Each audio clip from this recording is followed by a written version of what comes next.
umuntu imali kwazi kwagcina kufika ukuthi abanayo imali. Babengena ethempelini in an hour of prayer. Bamnikeza imali lo muntu kwafika isikhathi sokuthi abanayo imali abangamnikeza yona. Kodwa kwafanele kube khona labamqonda khona. Ukuthi the time imali ingekho is the time the name of Jesus should make sense. So that is the sacrifice. The time imali ngasekho is the time of faith. So if I'll provoke uNkulunkulu until the time of faith, ngeke ukwazi ku-increase faith yakho. So iBhayibheli lithi bathi igolide nesilver sinalo kodwa ngegama lika Jesu yilo lesinalo sithi rise and walk. Ngamanye amazwi ngithi mina kwasiza ukuthi kuphela imali, which is the want ukuthi lo muntu athole need okukusukuma hamba. Siningi izinto in your life ongeke uyithole because kunento o-adjuste ngayo, balance ngayo. Kunezinto ongeke uzi-understand when it comes to things of faith. Ngamanye amazwi things of faith asithi maskipha i-first fruit yethu sithi expect ukuthi usibone before kuphela unyaka sesihamba ngemoto or sesihleli endlini enkulu because sacrifice. Ngamanye amazwi sithi thina sikhokha i-first fruit because uNkulunkulu owenza izinto the day enza into uzokwenza into endlula i-sacrifice esiyithathile. iBhayibheli lithi uma kukokota lo muntu ekokota kwalenceku eyayinotho uyakokota uthi ngifikelwe isihambi ngicela ningiphe ukuze adle. Lithi uthi uJesu lo omemeza ngaphakathi uthi we've got enough thina silele. Lithi iBhayibheli waqhubeka wakokota lo kokotayo. Uthi uJesu lo phendulayo wathi don't trouble us, we had enough for ourselves and lokho kuselele thina. And lithi iBhayibheli waqhubeka wakokota.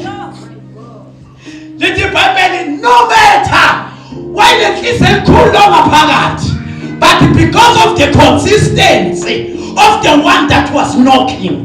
Ngamanye amazwi asinikeli noma siphume all out because sinakho, but because we are consistently knocking and we just believe ukuthi kulo uNkulunkulu esimkholwayo thina uNkulunkulu wethu will meet somewhere.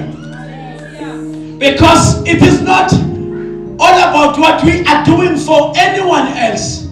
We are consistently knocking unto the one that says we should go this way. And indlela zikaNkulunkulu is not our ways. Indlela zikaNkulunkulu ezakhe azosenza yena ngesikhathi sakhe. Uthi uDavide sekusho udingiso kulento uDavide ayishoyo. Akusesi uDavide oyishoyo sekusho udingiso. Uthi udingiso I was young. Now I'm old, I'm nearly 50 years. I was young. Uma ngisindiswa I was young. God, now I'm nearly 50 years now. I never seen and I never ever seen a righteous being forsaken and ingane zakhe icelisingwa from all the years and ambeka salvation until today. Nginikela ngisupporta wonke into zenza I never seen ingane zicelisingwa. It is just the power of giving. Believe you me, trust me, from the power of giving I understood the power of God. And then today na yesterday uma ngithola imali ngithi Nkosi ngiqala ngawe ngithini kule mali. This is the question every time engiyibuzayo. Angibheki isidingo sakwamqala mangithola imali ngiyakujova kuqala ukuthi Nkosi kule mali engiyibambile manje uthini kimi ngayo.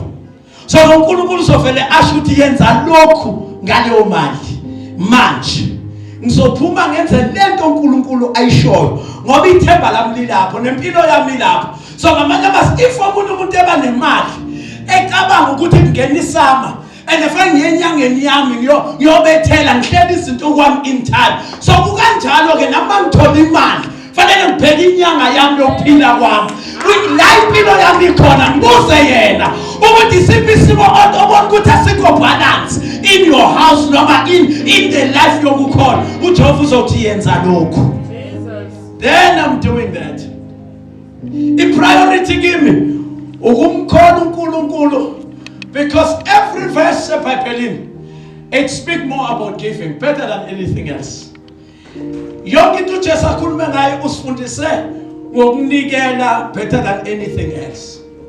So kuleli thuba egameni lika Jesu kuyi last Sunday of the year bengicela ukuprovoke egameni lika Jesu, ngiprovoke wena umunye ungakaholi, ngiprovoke wena umunye, ngiprovoke usuyibudgetile i-first fruit yakho, omunye ngimprovoke sekayikhokhile i-first fruit yakhe, omunye ngimprovoke esho ukuthi right la ngikhona I'm in at an edge yokuthi I'm in nowhere. God, let me provoke you in this morning and come into an altar and say, Lord, teach me to loosen my heart when it comes to giving, because la ngibambe khona inhliziyo ila ngibambe khona ibreakthrough yami, la ngibamba khona, la ngwithdrawa khona ila ngwithdrawa wena makufanele use kimi. So ngamanye amazwi, for an offering that you have, cha nje nizoya phansi ne-offering bese niyabuya nime khona lapho ehlobo nibahleka nje for ukuthi ningahlala phansi edli egameni lika Jesu, ukuthi bengilindele ukuthi abantu abangizwele ngabe sesu-20 already in an altar, but the problem udinga ukuthi kuthiwe manje ngiyabakhumbula abantu engingabazi basemazweni angaphandle, ngoba abantu abasemazweni angaphandle they just make it a point ukuthi besumshumayeli akekho umuntu obatshelayo ukuthi they should do this. Befela benza umshumayeli uzaqede ngoba bayayithemba into eshiwo umshumayeli, bayayithemba into eshiwo umshumayeli. I-problem yethu ukuthi sinezinto esizaziyo and sinezinto esizicabangayo esisenza ukuthi singamkholi umuntu okhulumayo, ukuthi we can see a man of God kodwa asimkholwa uNkulunkulu owenza izinto zenzeke. Uma umngani wakho engakhokho kweshumi, wena naye nizobulala inkonzo. Nina ningama good teams abokuqala, bonke abantu aba-engage endabeni esontweni, angikho endabeni kodwa umfundisa ngawitnessa, bonke abantu abangakhanda indaba ngesitshetha abakhokho kweshumi. Ami mina ngiyakholwa ngisindisiwe, ngibizana ukukhuluma iqiniso, ngoba iBhayibheli lithi igcebo yomuntu la ikhona nenhliziyo yakhe ilapho, ngeke uyidestroy into enhliziyo yakhe ikhona. So you must understand one thing, if ever you've got a friend ongakhokho kweshumi, uvalelise namhlanje. For more a friend esikolweni esindisiwe, first thing uyibuze yakhokha yini kweshumi, mayingakhokho kweshumi uvalelise, because loyo muntu loyo kunamadimoni azowafaka la kuwe. Ukungathembe kwakho for every powerful thing and a good thing engaphuma kumuntu ongakhokho kweshumi, ubokwazi ukuthi leyo nto i-powerful iphethe amandla powerless, and leyo nto izodestroya the success of your life ngenxa yokuthi loyo muntu okhulumayo akazenzi into ezinamandla uNkulunkulu ayi-asayine kuye. Uba wesi osebenza ngisho ukuthi akekho onganakho kweshumi, sengisho ukuthi uwesi ke osebenzayo, ngisho lokho nje ukuthi akekho umuntu ongenakho kweshumi, sengisho ukuthi ke lo osebenzayo kuba wesi. So ngamanye amazwi akekho umuntu ongena income, ngisho lokho ukuthi akekho umuntu ongena income, wonke umuntu une income. And ungabojwayela uba close, iba vigilant mosesontweni. Labantu abathembile ubababuka ukuthi bayaya ngesitsheni somnikelo, ubabheka ukuthi bayaya yini ngapha kokweshumi, ubo yinto afanele ukuyibheka, yebo ubheka ukuthi isigqokeni gada labantu abakufaka ku chaos, ugade bona ukuthi maka buhlale eduze kwakhe umbuzo ukuthi angakuboni wena. Every Sunday umkhumbuzo ukuthi angakuboni. If you want a good friend in the church and umuntu okholwayo mbheke emnikelweni. Uma lo muntu enganyakazi emnikelweni mina ngimbali ukuthi akaba umngani wami kodwa akaba umngani wakho. So it depends. And alikiqinisa lindlula lelo. Alikiqinisa lindlula lelo. So okay. Iqiniso says we might not receive 10% ka-favored, but 10% kabangan, it's in an altar. So this is the difference of the understanding when it comes to the things of giving. Ufavored angahlala ngakhokho kweshumi, kodwa lokho akufaka umoya kubangani ukuthi angakhokho kweshumi. Ayingikhuluma nje one house. One house, people that are very close, abahlala endlini eyi-one, abakhuluma into serious about the court. Kodwa above umehluko phakathi kwe-sacrifice. So it takes ubangani to understand ukuthi above izinto ezinhle uNkulunkulu azenzele umfowethu, kodwa mina I need to provoke my journey of God. So and izinto efanele ngiprovoke uNkulunkulu yilezi zinto engafuni ukwazi ukuthi umuntu wenzani, kodwa mina ngizoprovoke ngale ndlela. So it is very much important ukuthi understand ukuthi around i-company yakho abantu abaku-company yakho bakhokha kangakanani okweshumi. I've learned ukuthi sesifika ku-2020 mina Thingiso, sesifika ku-2020 angeke sikwazi ukuhamba nabantwana for years. Especially I cannot provoke umuntu omdala to do what is right. And kubhlungu ukuthi ube nabantwana kanti umntwana nawe. Kubhlungu uba umama kubantu abakuhloniphayo mara engqondweni umncane. Because you cannot do what is right. So ke ku-20 years of the church asesisonto lamamember amaningi. Sesiyisonto le-unity in sacrifice. And understanding. Asifuna abantu abaningi. Sifuna abantu abazokwenza intando kaNkulunkulu ukuze abantu abafikayo bafikele kubantu abenza intando kaNkulunkulu. It's very bad in the church. Abantu bafikele phezulu kwakho ukuthi wena ukakazi awukayiqala intando kaNkulunkulu ngoba wena usese church goer until today. It's the last Sunday angithi. Hey, it's the last Sunday of 2019. So I've seen God. Bembuya eBakersford bazalwane yesterday. Yini tendency ukuthi ngeBakersford. Akusukuthi uTebuko ushonelo baba. Angimukuswanga ukuthi uTebuko ukuprophetic. And uTebuko ushonelo baba angimukuswanga nje. Ngimukiswe uElder Mashigo. Yes.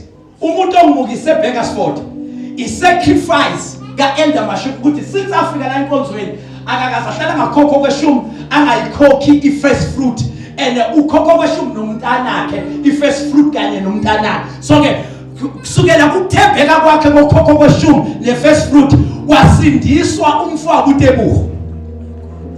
So after kusindiswa umfowabo uTebuko uNkulunkulu wabiza uTebuko wambizela ku-prophetic. Utengena uTebuko wabekhokho kweshumi wabengena ekala ufike ebandleni wabekhokho ngoba lo muntu omshuma yezile lo muntu omshuma lo muntu ohambe kahle phambi kwa unezulu elifakazayo. Number 3 kwasekusindisa umama wakhe. First month ekade kusindisa umama wakhe wakhokho kweshumi.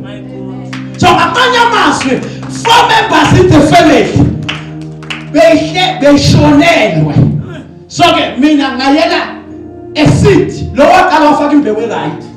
Anything in the thing umuntu understand imbewu, it touches the soil. So that's the sacrifice. Ngajona le moto angiyithembi mara Jehova. My God. Khumbula nabantu abayi4. Le moto engizohamba ngayo angiyithembi yona.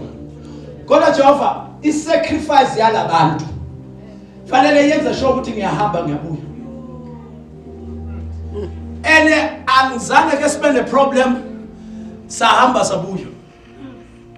Ngamanye amazwi sihambiswa yini? Mina as the leader, kulento abayikhulumela abazalwane Friday. So they understand ukuthi abantu bebekhuluma Friday bebe sober and they understand the church. So ke kulento abayikhulumile mina as a leader. Ila ngena khona ke. Ngisacrifice kanjani ngithi mina labazalwane labo not even one Sunday bengeke esontweni. Not even one Sunday. I'm calculating not even one Sunday. This 4 people bengekho in the service. Umntana kaMama Mashiko akangibizi uchief apostle, ungibiza upper apostle. So it's a sacrifice. What a member of the church can do that can provoke a heart of a leader. It's just a sacrifice. Ungaqhubeka nje usonte. Uyisonte lento oyisontayo until it resurrects unto your mind and unto your heart. Or it needs my sacrifice to make it a point I move the heart of a leader. So, and is sacrificing akabi khona. Then we are speaking izinto siphinde sibuye nganeno si apologize because ipoverty awuyiqedi ipoverty ngomthandazo. Ipoverty awuyiqedi ngomthandazo. Ipoverty uyiqeda ngesacrifice. Ngishaba prophet uthi umprofeti mayithi lo mina nginokuncane ofanele ngikudle umntanami ashone. Uthi Elijah ipha mina kuqala. Uthi Elijah ipha mina kuqala. Uthi lo mama nginempuphu encane ezodliwa yimi. Manje ukudla ngishone nomntanami. Uthi Elijah yona lo mpuphu encane awukucovele mina kudle mina kuqala. Lo mama kumthatha ifaith yokukhola umprofeti. Mina ungangibizi major prophet ungakawazi ama miracle of the things that I can do for you. Ungangibizi chief apostle usangeya usamcompare nabanye abantu obabone TV angisibona mina. The day ubiza mina chief apostle uzobona kuqala the miracle engiyenze kuwe. So mase understand that the miracle engiyenze kuwe bese uyangicountela ukuthi yini if mina ngenza miracle ukuthi uhlangane na Jesu yipi miracle engeke ngiyenza ukuzwe nolithole. Ngamanye amazwi if I preach unto you wasindiswa wathola Jesu yini enye miracle ongayifuna kimi mina nginayo imoto oyifunayo ukuthi wena awunayo le anointing enginayo for lento oyifunayo because khona abantu abacabanga kangcono when it comes to that khona izinto oyicabanga ngenye indlela ukhona la kimi ukhona la wena ufana nomuntu oganile ogana umuntu owa disappointwa umuntu ayemfuna ethiphini ngikhonza nawe la wena ungithatha njengomuntu ovala space salomuntu owa disappointa owafanele ushade yena noma ushade uye so ke if uyintombazana wafuna ukushadwa umanana kwakuthi umanana kanamali mama umsiki wasushadwa umprofeti umfundi ngamanye amazwi every time uma uzolala nomanana lo owayinemali okukulobola sudinga ukushada kufanele ucabanga umfundi ukuze wena ube active kulento manana yenzayo so abazalwane that cannot give unto the leader abazalwane that cannot sacrifice for Arise and Shine Gospel Church abantu abayisibambiso la ibandleni babambise ngami because bathola ukuthi izinto zabo ilunga ngami kahle kwakhona umuntu ayemcabanga khona umuntu amcabangayo ongcono wenza into engcono rather than mina so ke isacrifice ilapho ukuthi uthi uJesu lithi iBhayibheli if uJesu eninikeze salvation uJesu eninikeze isalvation wasacrifice wayesiphambanweni kungenzeka kanjani uJesu oninikeze insindiso anganiki konke kanye nayo iproblem isibambiso so sizenkonzweni sizake sibambiso sizele khona umuntu esimthandayo khona umuntu esingamthanda ngempilo zethu khona umuntu esingamthanda ngeimali zethu hayi lo ngaphambi kwethu lo ngaphambi kwethu sizomthanda the day sifika kwi-abundance base sicabangeke kahle ngale simthandayo ukuze kube khona i-abundance in our life then sizomzama naye that it just needs a great sacrifice. A great sacrifice. Mina, the other thing I'm ngeke ngihlale indaba zokuthi wena uza esontweni. I don't have time. Ukuthi wena uza esontweni. I-issue yami ukuthi awuza esontweni. Kahle kahle issue yami ukuthi ngabe uhambile wangabuya. I-issue yami to sacrifice ngoba ayikho i-life. Ayikho i-life ngaphandle kwelida. Mema ireponi uthi mina baba nguzwa konke okukhulunywayo kodwa fasting engicabangayo anytime anginayo ngisho phone number yamaphoyisa futhi angiyicabanga. So anginayo phone number yeambulance futhi angiyicabanga. Into engiyicabanga umfundisi wami ukuthi mase kwazi yena akathinti ambulance yena uphethe wonke amanamba because the source of my life uye. Mina mangifike arise ngivuke ekufeni ngenxa yokubona umpostoli wami emgodini wokufa avuka umuntu engimaziyo mina uyena. So for anything eyenzakala ngicabanga yena. So ngamanye amazwi it is a great thing yokuthi i-sacrifice yakho ikulento oyithembayo. And lento oyithembayo you need to sacrifice ukuthi uyifele lento oyithembayo. So izitha zethu in the church namhlanje sekuthiwa la ibandleni la imithetho emisha ukuthi masithenga into lesonto singa announce ngoba amongst nina kunabantu abafuna ukudestroya isono. So immediately sithenga isound, immediately sithenga ama-camera, immediately ngoba zonke izinto zenzekela ibandleni uma si-announce ukuthi sithenga camera. Nga-announce ukuthi kuthengwa i-camera entsha leshuthayo le. So kwakhishwa ifastele ofisini within 3 days sa-announce ukuthi sithenge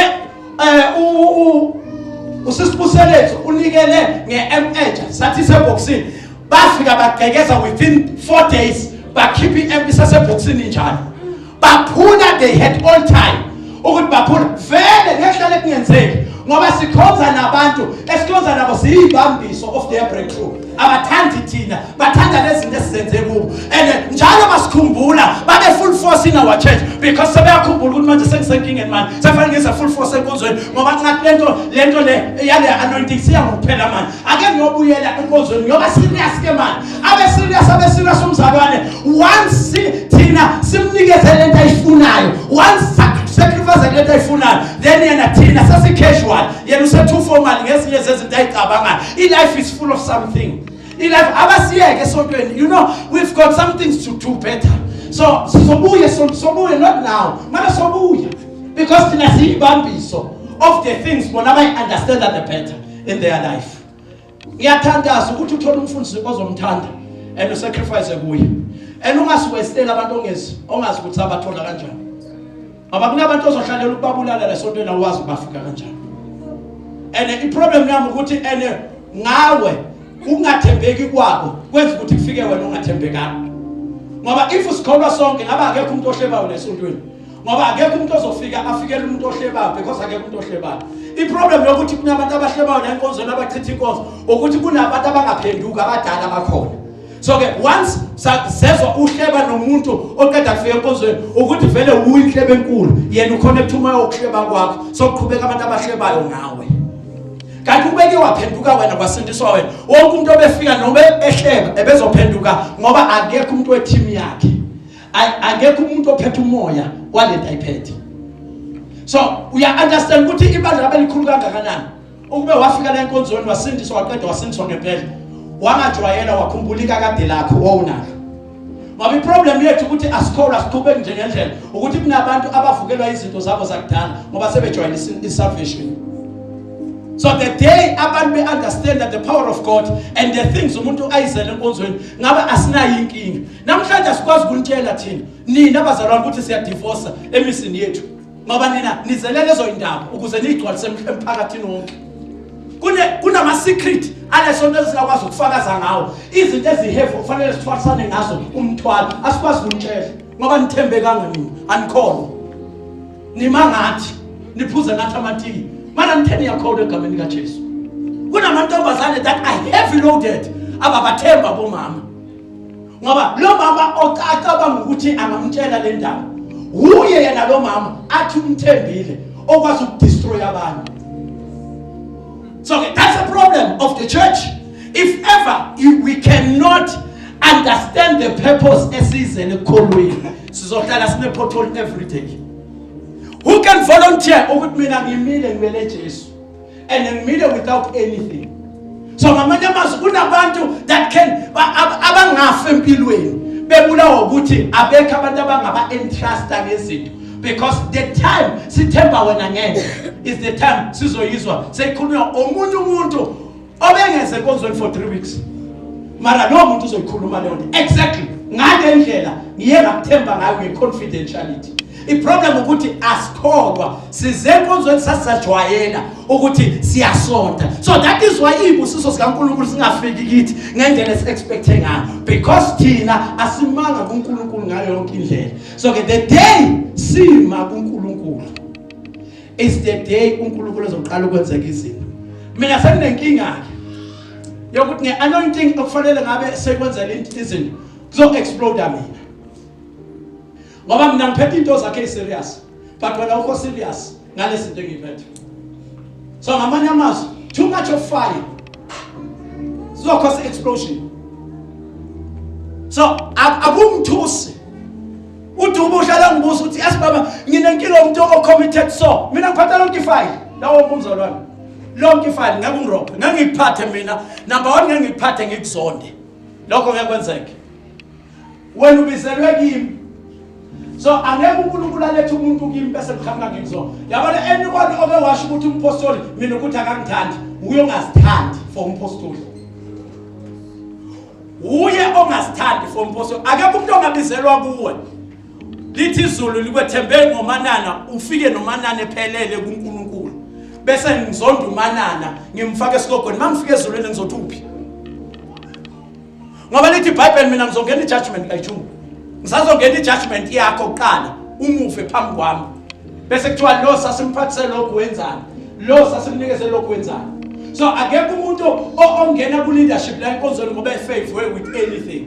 So ke no matter ngabe u-local pastor noma ngabe uphehla ozothi uthemba bani for leadership, yingakho the offices akhona awakhethwanga yimina, akhethwa abazalwane.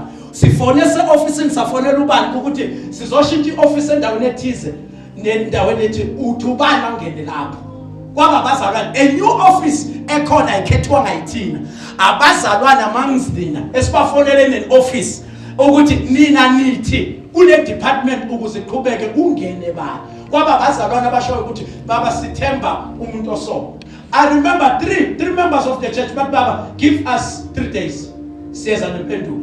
Mina why 3 days ngoba uhlala ukhonza nawo. What baba, when it comes to leadership of the people, I need time to pray.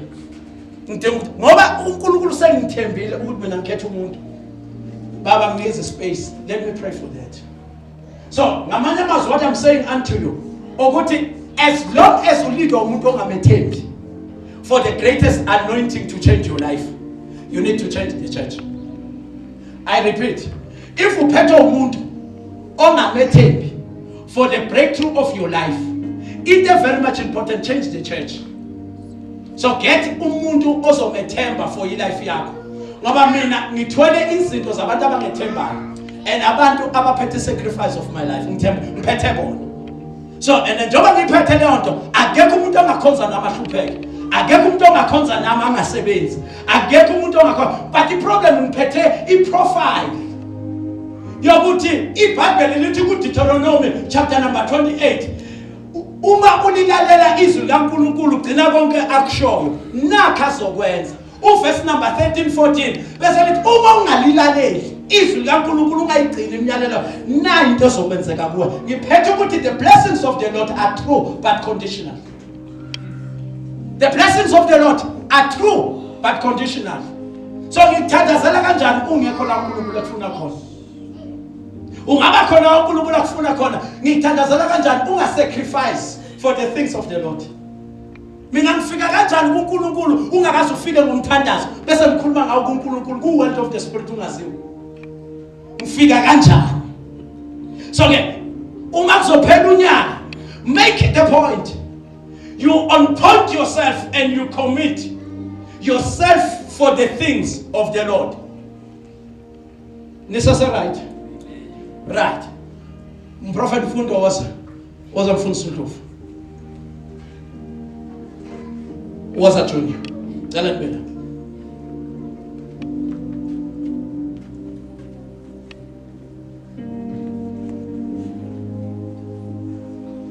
Fika phela. Usamba umuntu khanga ngapha.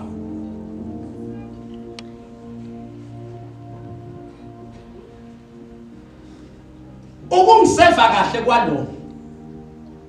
Lo muntu lo ukuseva kwakhe mina for yes. Ukuthembeka kwakhe kumseva kahle. Kwazala lo muntu. Uma lo muntu appointa lo muntu ukuseva obengangakaza save. Bekangazi izinto zokuseva ukuthi inzima kangakanani. Lo ukhala inyembezi eseva. Uresign kaningi kuseving wema. Uma ekhala inyembezi bekukuthi lo aphaphame understand inyembezi zakho ukuthi kuyaqhutshekwa noma kunzima. Because ukuseva akuyona vele akuyona iwunga. Akuyona nje insango. Ongayibhema manje udawe manje izinto ehambe right manje. It costs ukuseva. So ke ngamanye amazwi lo muntu kwethembeka kwakhe. If akathembekanga ngabe lo akathembekanga. Ngifuna ukubonisa amandla the real power of the anointing ube sober. Ngoba makade ukusho lokho ngihlala phansi. Lo uma engasevanga kahle lo bekangeke azaseve kahle ikala lapho angithi ikale ngelevel ye7 lo wathembeka emikhulekweni ngo5 bengimvusa ngenkani azothandaza ngo5 every day mangivuka ngo5 bengicounta yena bonke abantu bebethandaza ngo5 bengabakhamba ngicounta nawo so every chain prayer bengiyenza la for years bengiyenza nalo. So counter yena evuke ekseni ezothandaza ezoya esikolweni avuke ekseni azothandaza aseve. So maye seva release saving yena wa appoint umuntu obuya ku Sunday school enazi nokuthi umfundisi ubingelelwa kanjani. Ena understand anything of saving but lo wathemba amandla le sacrifice nenyembezi azenzile ku saving ukuthi ngenxa yalokho lo uyibambe ngenxa yama sacrifice walo kwamenza ukuthi yena aqine ngamanye amazwi la befuna ugive up khona bekayibuza ukuthi yini engagive up ngalo la lo kade abona khona ukuthi kusho ukuthi akukukholwa uma ubabe nje if ubaba engenza nje akukukholwa waqinisela kuloko kholo lo kwamisa isibindi ukuthi akakwazi ukuquestion anything in his mind as long as submitile kule nto yenzakele. I-confidentiality ye-office ekulo yenza ukuthi kube ne-confidentiality ne-trust ye-office kulo. Inkosi. So ngamanye amazwi kube kubhede lo bekangena chance nobe behlakaniphe kangakanani noma bekayithobe kangakanani kodwa into ye-saving inomoya osuka somewhere. So umoya walo ne-sacrifice yalo yenza ukuthi lo akhona ukusacrifice nokume office. It moved. He sacrificed so much ukuthi athole umsebenzi. He cried tears engena la izinto singalungi ephethe anointing ye-saving. He cried angitshela ukuthi akulungi ngithi kuzolunga for years ephethe anointing ye-saving ukube nguwe ozogive up usengiseve kangaka sengizela imisela kangaka ngasacrifice into engaka mara mase ngifuna impilo yami ibe right ayisenzeke la uNkulunkulu kaBaba kanti he stand the test of time wema izinto zingalo ngisho umuntu esikhulume yonke into ye-anointing umuntu obekwe isandla osefu bishop uNomia obekwe isandla abobishop yami impilo yathula wema kuJesu manje wethemba lento ukuthi irrespective azenzeki manje kodwa ngiyamethemba uNkulunkulu wale ndoda every time ngizokhuluma naye makaqeda ukukhala vele baba I won't disappoint you and I trust your God nakule he will see me through. Wema ngikhuluma more than 5 years imsebenzi ingahlangani, a professional player ekholwayo, abahedeni abeyinyanga bebethola ama permanent post, wangayitholi post for years. I remember one time my Satan emphule groundini wakhasha umuntu ozodlala espacing sakhe. There and there, that was over. Ngalelo thuba lokuthi uyadlala. Wabuya wathi baba kuyaphetha. Ikni yami ayilungi. Sebeshaya baqeda. Bayeka bonke abahedeni abanye abayi10 baqondana na number 11. So kwashaywa yena. So wema for the test of time. Kuleso sikhathi ngamtshela ukuthi yenza lokhu wenze lokhu wenza lokhu. Kunamadimoni ahamba ngeenyawo erumini lakhe. Lo okhashiwe efuna ukuthi kuphume lo kungene yena. What decide wathi baba lithi iBhayibheli uma usukelwa kule ndawo hamba. Ngiyahamba manje. Ngathi wapi uyapi? So impilo yakhe izoma kanjani? Wathi uNkulunkulu wakho. Sengihlupheke kakhulu. Sengiyamethemba uNkulunkulu ngisuthi noma ngilambile. Sengihlupheke sengiyazi. Uthi baba ngamethemba uNkulunkulu at my age ngiphume ekhaya ngina 7 years. Uthando lika mama umama bengikhuluma naye ngipassionate for ifuture yami ukuthi yenzeke. So ngamanye amazwi lo muntu uphume ekhaya ena 7 years egijimisa ipassion yakhe yokudlala ibhola 7 years until his years. So mase simbabaza manje a professional player today aqalanga lapho wahlupheka ukuthi athola umsebenzi. Ngithi mina lo muntu oserve anointing forcefully, heartbreakingly, heart out, the everything that he has waserve. Kwafanele angithola umsebenzi waserve still, wamkhola uNkulunkulu still. Why told post? Baka told post. I remember uma bewin cup status scam for sathi noma 1000 yana nje mntakababa. Ngibone konke okwenzakele noma nje 1000. Ngiyazi ukuthi kuleso sikhathi ubala kuwe. Kodwa nje mawungaphosa. So ngaleso sikhathi lo ethola breakthrough. Lo beka save yonke into emsebenzini nayo yonke into engawuthola umsebenzi. I remember ngimkhuza ku status ukuthi noma kunjani siyaphila ndoda. Ngithi kahle kahle inkinga. Mara baba ngithi mina yini inkinga yakho? So ngamanye amasu wastrive naye. Bekuba khona ikhathi kwadingiswa ukukhona ukudla. Usandila ngahle. Iproblem yakhe ukuthi uyifeel ukuthi ngabe siyasebenza manje. Uiseve yonke into ofanele iseve esikolweni wa repeat ama module ofanele wa repeat waphasa. Afike lesikhathi sokungabe manje ngabe ngiyasebenza manje. Uyahlupheka kunakudla cha kukhona ukudla. Awunampahla oyifunayo nginayo impahla. Yini inkinga yakho ukuthi fanele ngabe sengiyasebenza manje? He strived. Ngamanye amazwi ukungakwalo ukuthi abe strong noma umsebenzi engenawo kwenza lo ukuthi eme. Let's strive salo mayesefuna umsebenzi angawutholi immediately ku-anointing yambamba futhi nalo. Oh, amen. Faithfully so, heart only so. Ngamanye amazwi all the status even zabafundisi when it comes to the serving kasanti it's more than an outstanding. They understand the pressures, they understand things. Kodwa kwaba asafari ukuthi athole umsebenzi. Noma kathola umsebenzi izinto zonke zaqala zathi 1 level, 2nd level, 3rd level ngeke ichaze ezinye. Right. Zahamba izinto zaqhubeka zithi izinto iqhubeka kulo. Mara zibe zinento eyiva ehlabayo. Every time into mayiqhubeka kulo sineva. Kodwa lo mase kaqhubeka athola umsebenzi zonke into zahamba ngetharuthi. So from one level to another. I'm saying from one level to another. Next time uma kukuhle kuyi uzonifakazela ukuthi in 1 month uNkulunkulu uchinja impilo yakhe kangaka emsebenzini lo.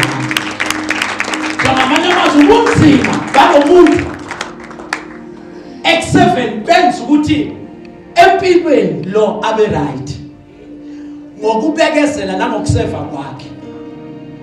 So uma interviewer lo ukuthi in this church uzokhonzelana yini into oyibonile right uthi into yokuqala engiyibonile uButsandile ngithi unombone ngani uButsandile uthi number 1 indlela adlala ngayo ibhola baba njengoba ngiyisoccer player indlela adlala ngayo ibhola number 2 indlela asithobe ngakhona kuyizinto ezinhle ezibalwe egameni lakhe kodwa akakaza phakama ngifisa baba ukufana noButsandile so ngamanye amazwi iBayton yalo ila iBayton yalo ngikhuluma ngama soccer player la awu 3 so la ama soccer player la bengibabiza bafike endlini bemphuma ikhindi bemphuma nje lapha inkinga nje zabantu lapha ngoba any opportunity uzobathoxa bese ground imoto uyafonela sesihamba sendaweni lokufika mphuma sekufanele iqale phansi nageza wena sefanele ulinde yena so ke lo muntu lo udriver lo muntu udriver so ngamanye amazwi ayikho kulabantu laba ayikho into okunenkinga yokuthi bathole izinto because things of their serving so ke ngamanye amazwi lo muntu lo une mandate yokutraina because in a real life and in a real sense kunalento ekuthiwa iBayton oyireleasayo so ke ngamanye amazwi lo muntu lo fanele atraine lo yilapho ke silahlekelwa khona izinto zokuthi umbuzo wakho ke nami ngiyayifila lemibuzo oyibuza wona ukuthi ngithi la kumele khona ngiyibuza baba ukuthi lo uzoyimela yini emelwe yilo so ngamanye amazwi lalo ehambe kalula lo uzokwazi ukuhamba kalula kodwa ukuze lo ahambe kalula kwafanele ame for every attack lo ayewaziqinisela so nalo ukuze abone lezinto afuna ukuzibona in the real life akusuka ukuthi lo njengoba esebenza uzokwenza impilo yalo ibe ngcono ngoba lo esebenza akenza impilo yalo yabangcono kodwa anointing ayisevayo lo yenza impilo yakhe yabangcono kodwa lo bekaseva ama trials walo hlala phansi bese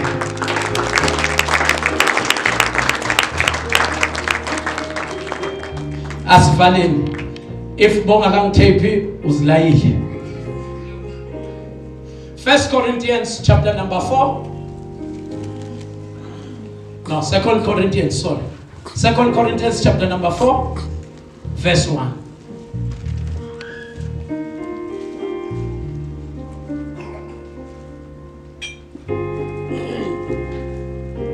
uyanibona ngisathi ubona leli conduct yakhi mishami osiphilela ngomthandazo yonke imihla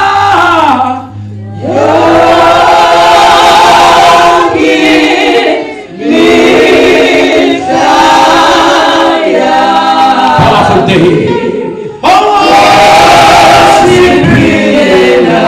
thank you Jesus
izinto zakho ihlelekile ngaze ngaqala kahle Jehova abomntana nosibakade mawukade fikela isikhathi sokuthi ngifuna ukubeka inhliziyo yami ku-altar Jehova udile nomqondo wami udile nenhliziyo yami mina ngize kuwe